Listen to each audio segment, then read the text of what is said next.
মাঝে মাঝে বাচ্চাদের একটু আনন্দ দিতে হয়, মানে সারপ্রাইজ। আজকে শুভ অক্ষয় তৃতীয়া, একটা পুণ্যলগ্ন।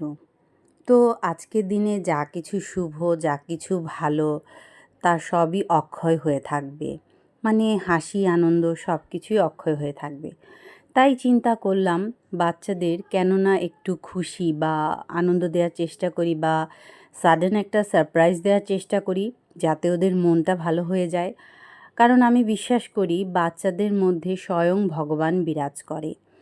তাই সামান্য কিছু একটু খাবার ওদের জন্য প্যাক করিয়ে নিচ্ছিলাম, যাতে ওরা দেখে খুশি হয়ে যায়। এই তো এখানে সামান্য কিছু একটু খাবার ছিল ওদের মন ভালো করার জন্য। ওরা খুশি থাকলেই পুরো পৃথিবী খুশি, দুনিয়া খুশি। আর পড়াশোনাটাও ভালো হয়, কারণ পেট ঠান্ডা থাকলে মন ঠান্ডা, মন ঠান্ডা থাকলে মাথা ঠান্ডা, আর মাথা ঠান্ডা থাকলেই ভালো মতো পড়াশোনা হবে।